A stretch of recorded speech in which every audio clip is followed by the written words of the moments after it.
시청자 여러분 안녕하십니까? 한상재입니다. 지금부터 2024년 10월 15일 화요일 인도네시아의 자연이 그리워 방송을 시작하겠습니다. 화요일 콤파스 톱 뉴스에 선정된 인도네시아 정치권 뉴스부터 시작하겠습니다. 지금 프라보 대통령 당선자는 차기 정부 내각 구성을 모두 마쳤다고 전하고 있습니다. 오는 20일 취임식을 전후해서 발표를 하게 될 것 같은데요. 제가 좀 아는 분이 있나 해서 장관 후보자 이름을 쭉 읽어보니까 유스릴 이자 이외에는 아는 이름이 별로 없습니다. 다만 후보자 명단에 빼까베의 무하이민 이스칸다르가 있다는 것이 참 의외입니다. 아무리 대선에서 경쟁을 했다고 하더라도 그를 장관으로 기용하겠다고 하는 브라보의 대담함이 이런 데 있는 것이 아닌가 해서 놀랐습니다. 장관 수는 말이 많았지만 모두 49명으로 보도를 하고 있습니다. 이들 모두와 대통령 조코이 대통령 그러니까 전 내각들이 잘난 까르타네가라에 있는 브라보 집으로 초대를 해서 저녁 만찬을 함께 했다는 소식도 전해지고 있습니다. 신구 장관들이 인사를 나누는 그런 모습 좀 괜찮아 보입니다. 근데 여기에 투쟁민주당은 마속 빠져 있습니다. 아마 브라보와 메가와티가 취임식 이전에 만날 것이라고 했던 그런 것은 그냥 소문으로 끝나는가 봅니다. 자, 다음은 레바논 전쟁 소식입니다. 레바논에 파견 나가 있는 UN 평화유지군, 그걸 줄여서 유니필이라고 하는데요. 이 유니필이 이스라엘의 공격으로 군인들 4명이 부상을 입었다고 전해지고 있습니다. 인도네시아 신문은 대서특필하고 있는데요. 특히 레바논 유니필 부대에 인도네시아 군인들을 제일 많이 파견했기 때문일 겁니다.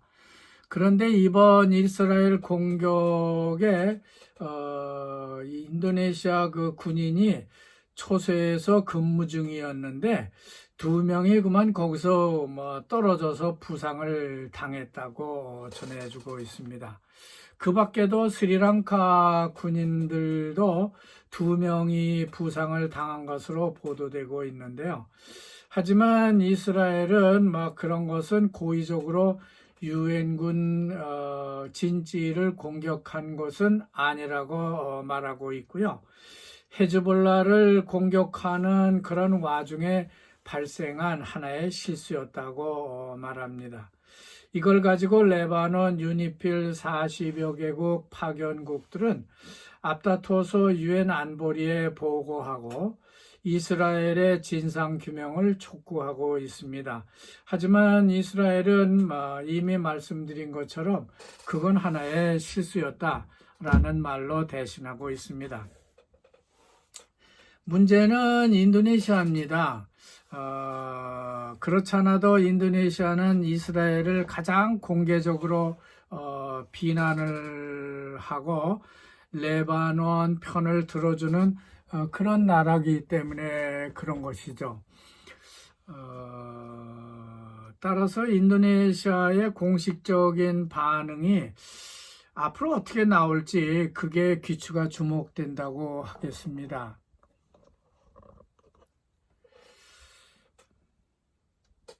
하지만 인도네시아는 지금 정권 교체기에 들어가 있기 때문에 거기까지 신경 쓰기에는 좀 시간도 없고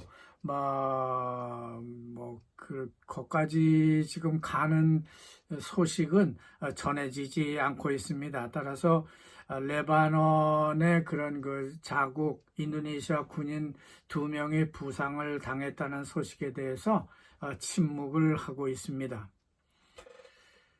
이어서 아세안 라오스 비엔티엔 정상회의 소식입니다.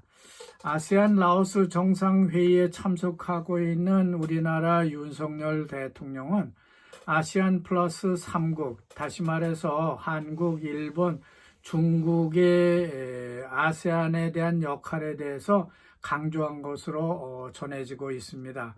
그렇지만 아세안의 내부 문제는 역시 그대로 존재하고 있습니다.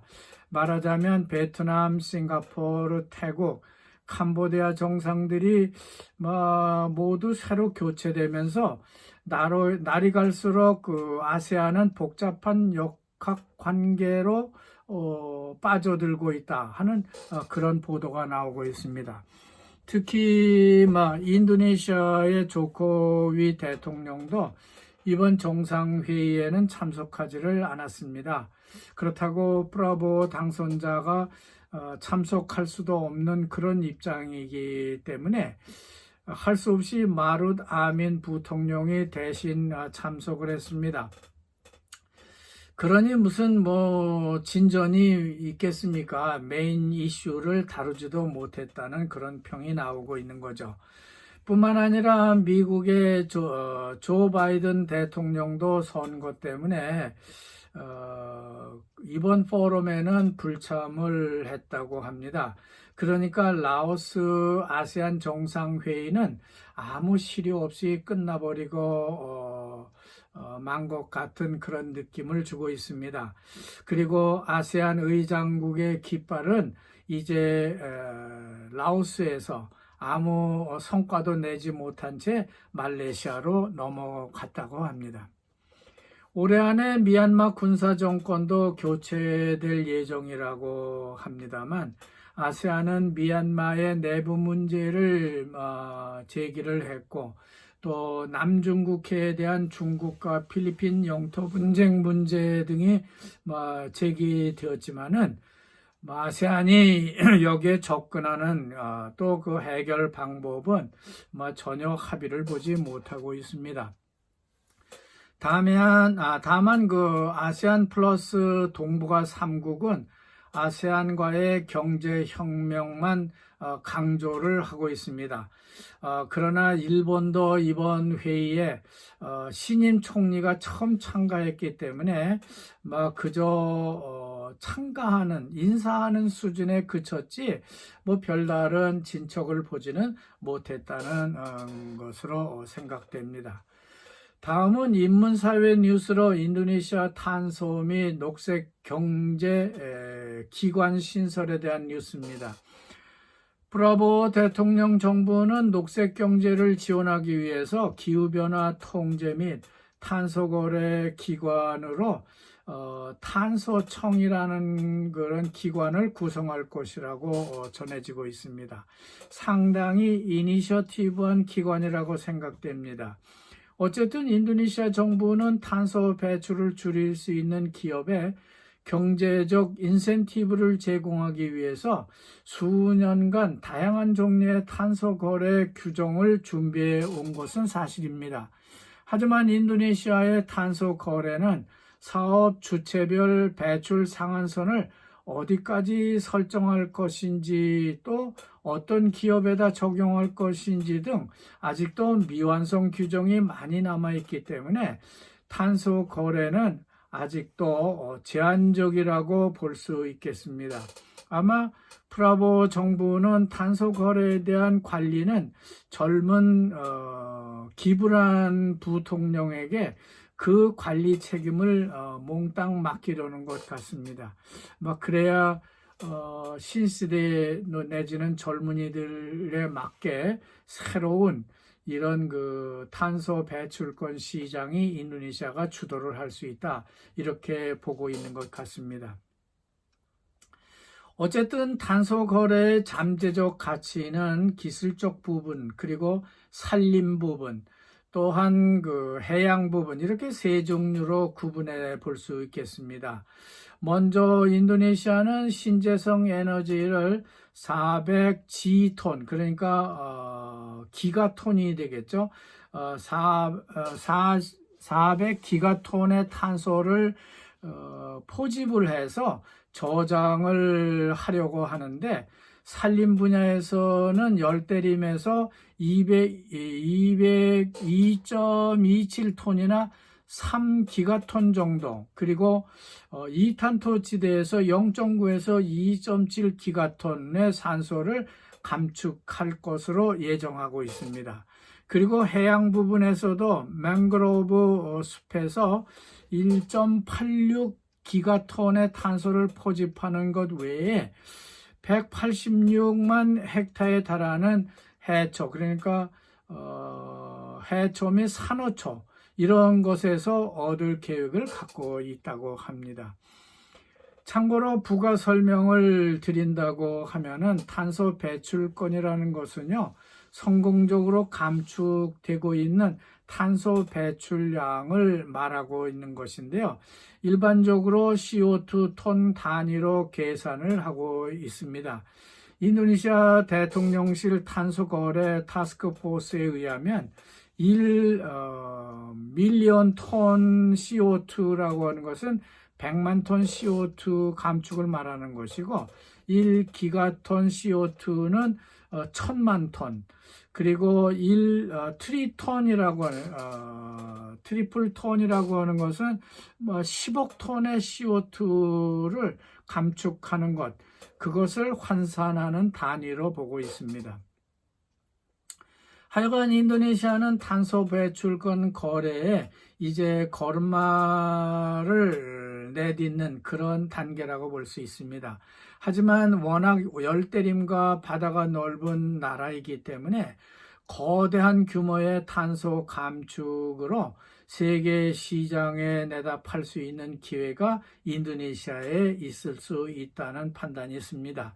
따라서 유엔에서 정하고 있는 규정과 인도네시아 내부의 규정을 종합해서 국제적으로 탄소 무역업이 인도네시아가 주도할 수 있을 것으로 그렇게 기대됩니다. 특히 인도네시아는 2045년까지 선진국이 되겠다는 비전을 안고 있는 그런 나라입니다. 따라서 에너지 소비는 앞으로 날로 증가하면 증가했지 줄어들지는 않을 겁니다. 그렇기 때문에 탄소 감축을 할 수 있는 태양광이라든지 풍력 등의 신재생 에너지원의 투자는 필수적으로 다가올 과제라고 볼 수 있죠. 특히 태양광 패널은 2024년부터 2030년까지 엄청난 투자가 일어날 것으로 그렇게 전망을 하고 있습니다. 끝으로 경제 및 비즈니스 소식에 단신으로 현대 자동차 공장 소식이 전해지고 있어서 여러분에게 말씀드립니다. 버카시 보정랑구 숫강화 마을에 있는 현대 자동차 공장을 한눈에 내려다볼 수 있는 그런 전망대 사진이 나왔습니다. 여기서 지역 주민들이 줄지어서 파킹해 놓고 있는 수많은 자동차의 모습을 구경하고 있는 사진이 전해지고 있는 겁니다. 인도네시아 자동차 산업협회, 그러니까 갈킨도라고 하나요? 갈킨도의 통계에 의하면은 2024년 1월에서 9월까지 자동차 딜러, 그러니까 소비자에게 가는 건 아니고요, 딜러에게 인도한 자동차의 그 대수를 보면은 마켓이 상당히 부진하다고 볼 수 있다고 하는 겁니다. 작년 동기 대비 16.2%가 감소했는데 숫자로 보면 63만 3,218대만 판매를 했다고 하는 것이죠. 참고로 작년에는 75만 5천 대 이상을 인도한 실적을 가지고 있기 때문에 올해는 상당히 한 15% 이상 감소한 실적. 그러니까 인도네시아 국민들이 자동차를 많이 사지 못하고 있다 하는 그런 얘기가 되겠습니다. 자, 오늘은 여기까지 하겠습니다. 여러분 대단히 감사합니다.